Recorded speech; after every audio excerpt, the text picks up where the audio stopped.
Radhe Radhe everyone, आप सभी का बहुत बहुत स्वागत है हमारे इस चैनल में। आज मैं आप सभी के साथ शेयर कर रही हूँ पच भीखो पूजा विधि, जो कि कार्तिक महीने का पूरा फल प्राप्त करने के लिए पूजा की जाती है। ये केवल 5 दिनों की पूजा होती है, जो कि एकादशी से लेकर पूर्णिमा तक की जाती है।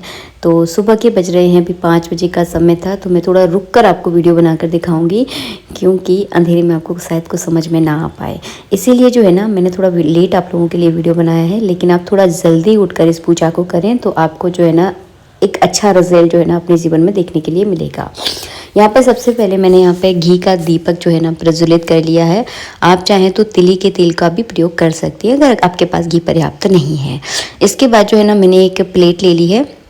इसमें जो है ना मैं स्वास्तिक बना लूँगी। आप चाहें तो इसमें श्री हरि का कोई मंत्र भी लिख सकते हैं। चंदन से ही आपको बनाना है, रोली का इसमें प्रयोग नहीं करना है, क्योंकि हम इसमें भगवान विष्णु को स्नान कर पाएंगे। कार्तिक महीने की पूजा होती है, वो की जाती है तुलसी के पास में।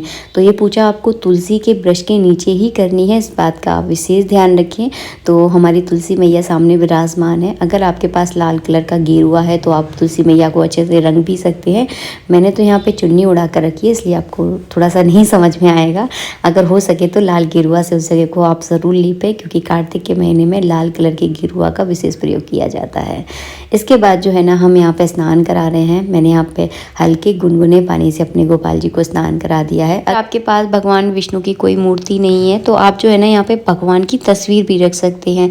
पटा लगाकर जो है ना तस्वीर को विराजमान करके उनकी भी आप पूजा कर सकते हैं। अगर आप इस तरह से पूजा करते हैं, इसे पच भीखो पूजा बोलते हैं। ये पूरे कार्तिक के महीने का फल आपको प्रदान करती है। 5 दिनों की ये पूजा होती है और सूर्य उदय होने से पहले आपको करनी होती है, तो इस बात का विशेष ध्यान रखिए। मैं थोड़ा सा लेट आपको बता रही हूँ ताकि स्पष्ट रूप से आपको थोड़ा समझ में आ पाए, क्योंकि थोड़ा अंधेरे में करती तो आपको कुछ समझ में नहीं आता और मैं भी आपको अच्छे से समझा नहीं पाती। इसीलिए मैं उजाले में जो है ना इस वीडियो को बना रही हूँ। इसके बाद जो है ना आपको इत्र लगाना है। इत्र लगाने के बाद भगवान का बहुत अच्छे से श्रृंगार करना है।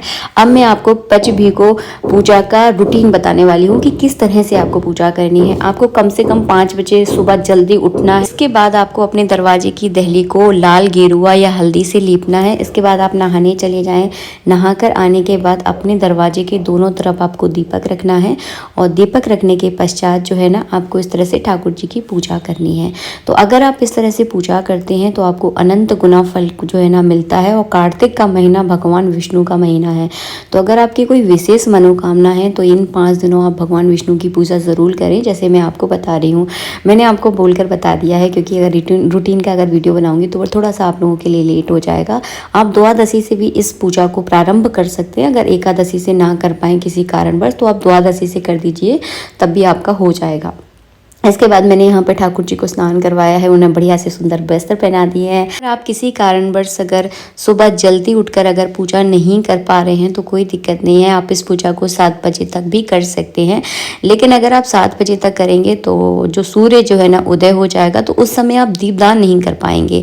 मैंने जल्दी पूजा करके आपको इसीलिए बोला है ताकि आप सुबह और शाम दोनों टाइम दीपदान करें। और 5 दिन यानी पंच भीखो में अगर आप 5 दिन अगर दीपदान करते हैं तो इसका आपको अनंत गुना फल प्राप्त होता है।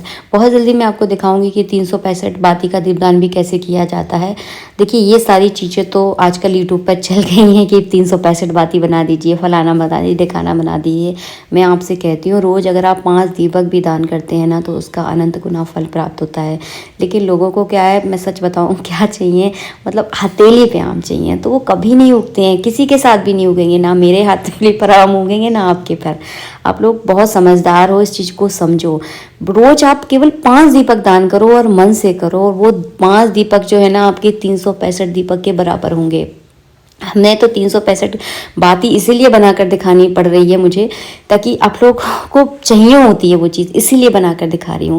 लेकिन आप लोग ना मेरा वीडियो देखते हो और बहुत अपनेपन से देखते हो, इसीलिए मैं आपको बहुत अपनेपन से सलाह दे रही हूँ कि भले ही आपको जितना टाइम मिले। अगर सुबह देखिए आपके बच्चे छोटे छोटे हैं, आपके हस्बैंड अगर कहीं बाहर जाते हैं, आप सुबह इतना टाइम नहीं निकाल पा रहे हैं। गृहस्थी में मैं भी समझती हूँ, किसी के पास इतना टाइम नहीं होता कि सारे काम छोड़ छाड़ के पूजा पाठ में लग जाए, कोई नहीं कर पाएगा। क्योंकि गृहस्थी का जो जंजार है बहुत लंबा जंजार है। अगर आपके पास टाइम नहीं है तो शाम को आप दीपदान ज़रूर करें।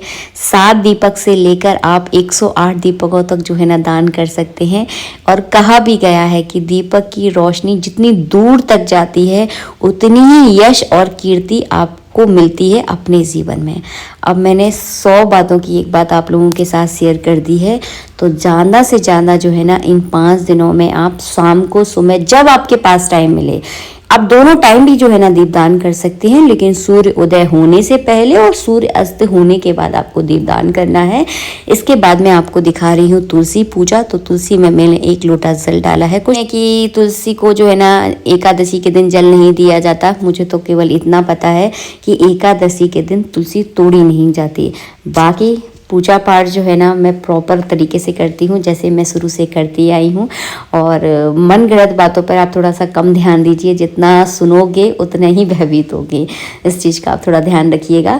इसके बाद जो है ना हमने यहाँ पे चुन्नी उड़ा दी है। कार्तिक के महीने से तुलसी पर इस तरह से चुन्नी उड़ाई जाती है। वो इसीलिए उड़ाई जाती है, इस चीज़ का महत्व समझिए कि कार्तिक के महीने के बाद जो है ना ठंड बहुत ज़्यादा पड़ती है, ओस गिरती है। जब ओस गिरती है तो उससे जो है ना तुलसी मैया खराब होना शुरू हो जाती है और फिर वो जो है ना चली जाती हैं। अगर आप इस तरह से अगर उड़ा दोगे तो डायरेक्ट जो है ना उनके ऊपर ओस नहीं गिरेगी और आपकी तुलसी मैया आपके घर को छोड़कर नहीं जाएंगी।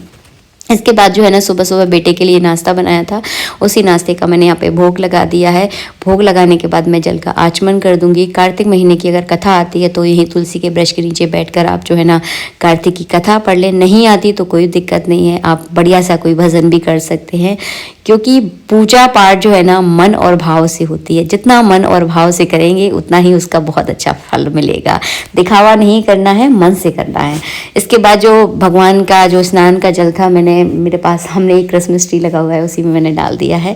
इसके बाद करूँगी मैं आरती करने के बाद जल का आचमन दूंगी।